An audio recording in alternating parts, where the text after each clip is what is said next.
مجھے تو مشکلات کے سامنے، اب آپ بڑے ہوئے تو مجھے کوئی سکون ہوا ہے۔ وہ اولاد کا بھی دماغ خراب ہو جاتا ہے کہ میرا باپ بندہ ٹھیک نہیں لگتا۔ نبی پاک علیہ السلام کے پیارے غلاموں، اگر ہم نے اپنی بیٹیوں کو سیدہ خدیجہ الکبریٰ کی سیرت پڑھا دی تو ہماری بیٹیاں اپنے گھروں میں پریشان نہیں رہیں گی، نہ لڑکے ہمارے گھر آئیں گی، بلکہ وہ اپنے گھر میں خوشی سے زندگی گزاریں گی اور یہ سمجھیں گی جب امام الانبیاء کی بیوی اربوں روپے اسلام پہ قربان کر کے اور غریب سے غریب تر زندگی گزار کے خوشی سے دنیا سے جا سکتی ہے تو پھر ہمارے پاس تو تھا ہی کچھ نہیں، ہمیں تو سب کچھ دیا ہی اللہ تعالیٰ نے ہے، تو پھر ہمارے لیے کیا مشکلات ہو سکتی ہیں۔ نبی پاک علیہ السلام کے پیارے غلاموں، آقا علیہ السلام نے فرمایا خدیجہ چادر کیوں چاہیے ہے؟ تو عرض کی میرے سر کے تاج، جسم میں بڑی تکلیف ہے، شدت ہے درد کی، تو میرا یہ یقین ہے یہ چادر اگر میں نے اپنے اوپر اوڑھ لی تو میرا رب میرے اوپر مہربانی فرما دے گا، میری جان آسانی سے نکل جائے گی۔ تو آقا علیہ السلام کے آنسو یہاں سے نکلے اور یہاں تک آ گئے۔ فرمایا کہ اے خدیجہ تو میری وہ رفیقہ حیات ہے، جب مجھے کوئی بھی نہیں مانتا تھا تو تو نے مانا ہے، تو نے تو اپنا سب کچھ قربان کیا، تو سفر و حضر مشکل میں آسانی میں ہر وقت میرے ساتھ کھڑی رہی، تو نے چادر مانگی ہے، چادر تو لے لے، چادر کی کیا بات ہے، تو میری جلد بھی مانگتی تو میں تجھے اتار کے دے دوں۔ یہ ایک خوبصورت شعر کا بھی جواب تھا جس کے ساتھ بیوی نے ایک خوبصورت زندگی گزاری، قربانیاں دی، تو شوہر نے بھی تو آخری وقت تک یاد رکھا نا کہ میری بیوی مجھ پہ قربان ہوتی گئی۔ 2-4 بچوں کے بعد خامد کی بھی آنکھیں یہاں سے جہاں آ جاتی ہیں، پھر وہ کسی اور کے چکر میں ہوتا ہے، پھر اس کو اپنا گھر اچھا نہیں لگتا، پھر وہ ادھر ادھر منہ جب مارتا ہے تو وہ اپنی بیوی کی عزت نہیں کرتا، احترام نہیں کرتا۔ اس کی مجبوری یہ ہے، بیوی کی وہ قید خانے میں اب بند ہو چکی ہے، اس کو پتا ہے اب تو میں کسی اور کے قابل نہیں رہی، اس کو پتا ہے اب تو میرے ماں باپ دنیا سے چلے گئے، میرے بھائی کو مجھے گھر میں بٹھائیں گے نہیں، تو خامد اس بات کا نجائز فائدہ اٹھاتا ہے۔ میرے بھائیوں، امام الانبیاء علیہ السلام نے جب آقا کریم علیہ السلام کی عمر 25 سال تھی، حضرت خدیجہ الکبریٰ کی عمر 40 سال تھی، تو 15 سال تو یہ اس میں عہد کریں جب آقا علیہ السلام نے اعلان نبوت فرمایا، تو 45 میں 40 میں 15 ڈالے تو 55 سال، تو جب وصال ہوا 10 ہجری کو تو یہ 65 سال کی عمر تھی۔ 65 سال کی زوجہ دنیا سے جا رہی ہے، 65 سال کی زوجہ دنیا سے جا رہی ہے، اور 50 سال کا خامد کہہ رہا ہے تو مجھ سے چادر مانگ رہی ہے، میری جلد بھی مانگے تو میں تجھے اتار کر دے دوں۔ یہ ہے بیوی، یہ ہے اچھا خامد، اچھا شوہر۔ یہ امام الانبیاء کے کمالات ہیں کہ کسی بھی زندگی کے کسی بھی حصے میں اندھیرا نہیں رہنے دیا، میرے آقا علیہ السلام نے ہر طرف روشنی ہی روشنی بکھیر دی۔ پھر حضرت خدیجہ الکبریٰ کا جب وصال ہو گیا تو پھر بے شمار بیویاں آ گئی، آقا کریم علیہ السلام نے نکاح فرمائے طلاق یافتہ سے، بیوہ سے، تو ایک نکاح جو تھا ہماری وہ حضرت عائشہ صدیقہ تھی۔ حضرت عائشہ صدیقہ رضی اللہ تعالیٰ عنہ آپ روایت کرتی ہیں جب آقا کریم علیہ السلام دوپہر میں آرام فرمایا کرتے تھے تو پھر کوئی بھی نبی پاک علیہ السلام کو آ کے آواز نہیں دیتا تھا۔ آپ فرماتے ہیں میرے باپ ابو بکر صدیق سے لے کے مولا علی شیر خدا تک کسی کی جرت نہیں ہوتی تھی کہ وہ آ کے حضور کو جگائے، بلکہ یہ بھی کہہ لیں تو حق میں جانب ہوگا جب ہمارے آقا آرام فرما رہے ہوتے تھے تو پھر جبریل بھی حضور کے پاس نہیں آیا کرتے تھے۔ تو حضرت عائشہ صدیقہ فرماتی ہیں آقا کریم علیہ السلام اپنے حجرہ مبارک میں آرام فرما رہے تھے، یہ پیار دیکھیں حضرت خدیجہ الکبریٰ سے آقا علیہ السلام کا۔ حضرت خدیجہ الکبریٰ کا وصال ہو چکا ہے، حضور آرام فرما رہے حجرہ مبارک میں، تو حضرت حالہ آ گئے جو حضرت خدیجہ الکبریٰ کے پہلے خامد سے بیٹے تھے۔ حضرت حالہ آئے اور آئے مسجد میں بیٹھ کے حضور کا پوچھا تو آقا علیہ السلام اپنے بستر پہ آرام فرما رہے تھے، وہاں تک آواز پہنچ گئی تو آقا علیہ السلام جلدی سے اٹھے، بستر پیچھے کیا اور فرمایا عائشہ پیچھے ہو جا، میرا حالہ آ گیا مجھے ملنے کے لیے۔ یعنی یہ ایک پیار کی انتہا تھی۔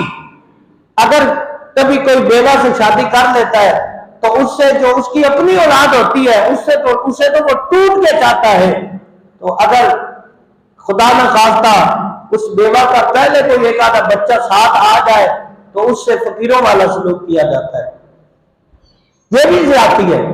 یا اس بات پہ رشتہ طے ہوتا ہے کہ بچہ ہم نہیں رکھیں گے، یہ اپنی نانی کے پاس رہے گا، یہ کتنا ظلم ہے۔ کوئی ہم سے ہمارا بچہ چھین کے کسی اور کو دے، پھر دیکھنا اس کا حال کیا ہوتا ہے ہمارا۔ ماں سے اس کے جگر کا ٹکڑا چھین کے اس کی نانی کو دے دیا جاتا ہے کہ آؤ آپ میری زندگی میں سکون دو، تو وہ کیسے سکون دے سکتی؟ جس کا اپنا سکون پیچھے ہو، جس کا اپنا لفظ جگر۔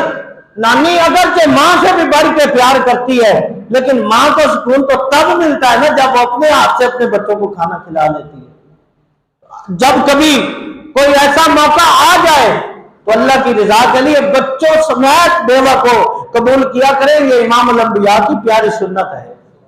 آقا اسلام جب ابو بکر صدیق بھی نہیں آ سکتے تھے تو حالہ کی آواز سنی تو حضور اٹھ کے آ گئے کہ میرا حالہ آ رہا ہے، یعنی حضور کو حضرت خدیجہ الکبریٰ سے اتنا پیار تھا۔ اور ایک آپ کے جو بڑے بیٹے تھے حضرت خدیجہ کے پہلے خاوند سے، ان کا نام تھا حضرت ہند رضی اللہ، یہ دونوں حضور کے صحابی بنے ہیں۔ یہ جو ہم سنتے ہیں جن کا ترجمہ پیر میر علی شاہ صاحب رحمۃ اللہ علیہ نے کیا نا، مکھ چند بدر شاہ شانی ہے، یہ حدیث پاک کا ترجمہ ہے۔ مکھ چند بدر شاہ شانی ہے، متھے چمکدی لاٹ نورانی ہے، کالی زلف تے اکھ مستانی ہے، مقبور اکھی ہے مدبری۔ یہ حضور اسلام کا جو حلیہ مبارک ہے کہ ہمارے آقا اسلام کا مبارک چہرہ ایسے تھا، آقا اسلام کے مبارک ابرو ایسے تھے، آقا کریم علیہ السلام کے مبارک ہونٹ ایسے تھے، مبارک داڑھی ایسے تھی۔ یہ سارا حلیہ پورے دین میں اگر کسی نے بیان کیا تو وہ حضرت ہند ہیں جو حضرت خدیجہ الکبریٰ کے پہلے میاں سے تھے۔ تو حضرت ہند سے کسی نے پوچھا، اور ہند اتنے خوش رہتے ہو، وجہ تو بتاؤ، جب بھی دیکھیں مستی کے عالم میں ہوتے ہو۔ تو حضرت ہند رضی اللہ تعالیٰ عنہ آپ فرماتے تھے لوگوں میں خوش کیوں نہ ہوں، دیکھو تو صحیح میرے بھائی کا نام علی ہے، اور دیکھو تو صحیح میری بہن کا نام فاطمہ ہے، دیکھو تو صحیح میری ماں کا نام خدیجہ الکبریٰ ہے، اور میرے باپ کا نام محمد مصطفیٰ ہے۔ یہ حضور نے اپنائیت دی، آقا اسلام نے اتنا پیار دیا تو ہند کہتے تھے میرے باپ کا نام محمد مصطفیٰ ہے۔ آج ہم نے نفرت کے بازار گرم کیے ہیں، سیرت خدیجہ الکبریٰ ہم اپنی بیٹیوں کو پڑھائیں گے تو سکون گھر میں آئے گا۔ ہم حضور کی سیرت کو خود پڑھیں گے۔ میں یہ ہاتھ جوڑ کے عرض کروں گا کہ یہ تقریر میاں بیوی اکٹھے بیٹھ کے سنیں، دونوں بیٹھ کے سنیں۔ اس میں یہ نہیں ہوگا کہ کوئی شرمندگی والی بات ہے، دل موم ہوگا، ایک دوسرے کے خیالات بدل جائیں گے۔ جو بیوی کو تکلیفیں ہیں وہ اس کی تکلیفیں اللہ کی رضا کے لیے آسانیوں میں بدل جائیں گی، خواہشات کم ہوگی، لڑائیاں ختم ہو جائیں گی۔ کیوں؟ حضرت خدیجہ الکبریٰ نے جب سب کچھ قربان کر دیا، سب کچھ قربان کر دیا، اور پھر بھی خوشی کی زندگی حضور علیہ السلام کے ساتھ گزاری، تو ہماری بیٹیاں کیوں نہیں گزار سکتی؟ وجہ یہی ہے کہ ان کو پتہ نہیں۔ نبی پاک علیہ السلام کے پیارے غلام حضرت عائشہ صدیقہ رضی اللہ تعالیٰ عنہ آپ فرماتی ہیں آقا علیہ السلام نے ایک مرتبہ گوشت لا کے دیا اور فرمایا کہ اے عائشہ جلدی کر، گوشت کا سالن بنا، تھوڑا شوربہ زیادہ کر دینا۔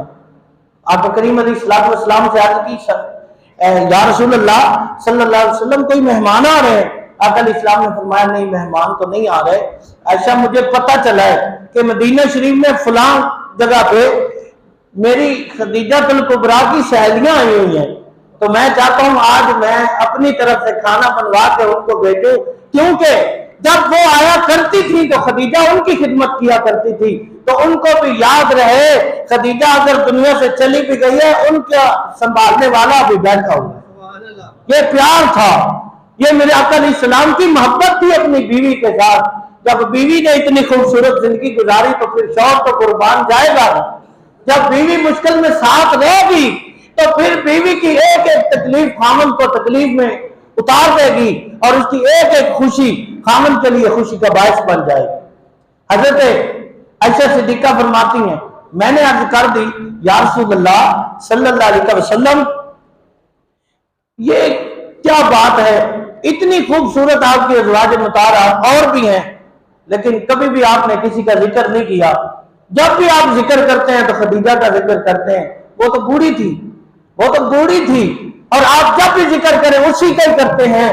تو حضرت عائشہ صدیقہ فرماتی ہیں میں نے تو پیار سے کہہ دیا لیکن میرا سر تو نیچے تھا۔ جب میں نے ایسے دیکھا تو نبی پاک علیہ السلام کا مبارک چہرہ لال ہو چکا تھا۔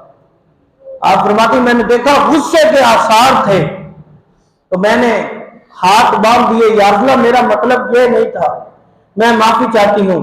تو آقا علیہ السلام کے سامنے آپ فرماتی جب میں نے ہاتھ باندھے تو حضور علیہ السلام کے آنسو نکلے۔ آقا علیہ السلام نے فرمایا اے عائشہ مجھے خدیجہ کے بارے میں تکلیف نہ دیا کر، خدیجہ کے بارے میں مجھے تکلیف نہ دیا کر۔ خدیجہ نے مجھے تب مانا جب کوئی بھی نہیں مانتا تھا، جب میرے پاس کچھ بھی نہیں تھا اس نے اپنا سب کچھ مجھے دے دیا اور میں نے سب کچھ اسلام پہ لگا دیا۔ اگر آج اسلام زندہ ہے تو اس میں سب سے پہلی قربانی خدیجہ الکبریٰ کی ہے۔ نبی پاک علیہ السلام نے فرمایا کہ اے عائشہ آپ تو سب تب آئی ہو جب سکھ آ گئے تھے، لیکن خدیجہ میرے پاس تب آئی تھی خود سکھوں میں، میرے پاس آئی تو دکھ آ گئے، اس نے دکھوں میں میرا ساتھ دیا ہے، اس لیے خدیجہ کے بارے میں مجھے تکلیف نہ دیا کر۔ تو میرے بھائیوں پتہ چلا حضرت خدیجہ الکبریٰ کی یہ پیار والی باتیں کرنا بھی حضور کی سنت ہے، کیونکہ حضور اکثر کیا کرتے تھے۔ آج ہم نبی پاک علیہ السلام کی وہ سنت پہ عمل کر رہے ہیں، حضرت خدیجہ الکبریٰ کا ذکر کر کے جو سب سے زیادہ محبوب ہے میرے آقا علیہ السلام کی۔ حضرت خدیجہ الکبریٰ رضی اللہ تعالیٰ عنہا کے بارے میں ایک یہ بھی ہے کہ حضرت حلیمہ سعدیہ ایک مرتبہ ملنے کے لیے آ گئی۔ آقا کریم علیہ السلام کے ساتھ نکاح کے بعد کی بات ہے، حضرت حلیمہ سعدیہ آ گئی، اب تھی بھی رضائی ماں، دودھ پلایا تھا، سگی ماں نہیں تھی، تو حضرت خدیجہ الکبریٰ نے اپنے بستر پہ بٹھانا اور خود جا کے کھانا بنانا۔ آج بیویاں ایک دم چند مہینوں میں قابل ہو جاتی ہیں اس نوجوان پہ جس کو ماں نے اپنے سینے کا خون پلایا ہوتا ہے۔ ایک ایک سانس کا بدلہ بیٹا نہیں دے سکتا، ساری زندگی اگر ماں کی خدمت کرے۔ آقا علیہ السلام کے پاس ایک شخص نے آ کے عرض کی یا رسول اللہ میں شام سے چلا ہوں، اپنی ماں کو کندھے پہ اٹھایا ہے اور میں نے حج کروایا، ایک روایت ہے 7 حج کروائے ہیں، تو 7 حج کروا کے کیا میں نے حق ادا کر دیا؟ آقا علیہ السلام نے فرمایا جب تو اپنی ماں کے پیٹ میں تھا تو ایک سانس لیتا تھا، اور تیرے ایک سانس کی وجہ سے جو تیری ماں کو تکلیف ہوتی تھی تو اس کا بھی بدلہ نہیں چکا سکا۔ تو یہ تو بیوی کو تب پتہ چلے گا جب اس کا اپنا پالا پوسا ہوا بیٹا کسی اور کے لیے اس کو بھول جائے گا تو پھر آنکھیں کھلیں گی، پھر یاد آئے گا کہ میں نے بھی کسی ماں کا لشکر جگر چھینا تھا۔ یہ بھی نہیں ہے کہ سارا کچھ ماں کے ہاتھ میں دے دو، اپنے حقوق بھی، بیوی کے بھی، بچوں کے بھی، ماں کے نہیں، سب کے حقوق ہیں۔ اسلام ایسا دین نہیں ہے کہ وہ کسی کی حق تلفی کرتا ہو۔ اسلام اتنا پیارا دین ہے، ماں کے حق کو ماں کے پاس رکھتا ہے، بیوی کے حق کو بیوی کے پاس رکھتا ہے، بیٹی کے حق کو بیٹی کے پاس رکھتا ہے، بہن کے حق کو بہن کے پاس رکھتا ہے۔ نبی پاک علیہ السلام کے پیارے غلاموں، نبی پاک علیہ السلام کی اماں حلیمہ سعدیہ جس نے دودھ پلایا تھا، جب وہ آئی تو پھر جب جانے لگی تو حضرت خدیجہ الکبریٰ، یہ بھی سیرت ہے خدیجہ الکبریٰ کی کہ اپنی رضائی ساس جس نے حضور کو صرف دودھ پلایا، جنم نہیں دیا، ان کے ساتھ پیار کیا کیا، جب ماں جا رہی ہے تو 40 بکریاں تحفے میں دے رہی ہے، 40 بکریاں تحفے میں دی، ایک اونٹ تحفے میں دیا، اور ساتھ عرض کی اماں جان اور بھی کچھ چاہیے ہو تو آ جائے کریں گے، تو آپ کے اپنے بیٹے کا گھر ہے۔ یہ بھی خدیجہ الکبریٰ کی سیرت ہے، یہ بھی بہو اور بیٹی کو سنانے والی سیرت ہے۔ یہ کانوں کے چسکے کے لیے باتیں نہیں ہوتی بلکہ ان پہ عمل کیا جائے، یہی باتیں ہمارے معاشرے کو بدل سکتی ہیں۔ آقا علیہ السلام کے پیارے غلاموں، حضرت خدیجہ الکبریٰ رضی اللہ تعالیٰ عنہا، آپ نے اپنا تن من دھن سب حضور پہ قربان کر دیا، تو پھر آقا علیہ السلام نے بھی اکیلا نہیں چھوڑا، پوری زندگی نبی پاک علیہ السلام جہاں بھی بیٹھے ہیں آقا علیہ السلام نے خدیجہ الکبریٰ کا ذکر کیا ہے۔ تو جب ماں خدیجہ الکبریٰ ہو تو پھر بیٹی فاطمہ تو زہرا ہی ہوگی، پھر اس کے ہاتھوں پہ اگر چھانے بھی پڑے ہوں گے تو وہ یہ سمجھے گی کہ اگر امام الانبیاء کی بیٹی اپنا کام اپنے ہاتھ سے نہیں کر سکتی تو امت کی بیٹیاں کیسے کریں گی۔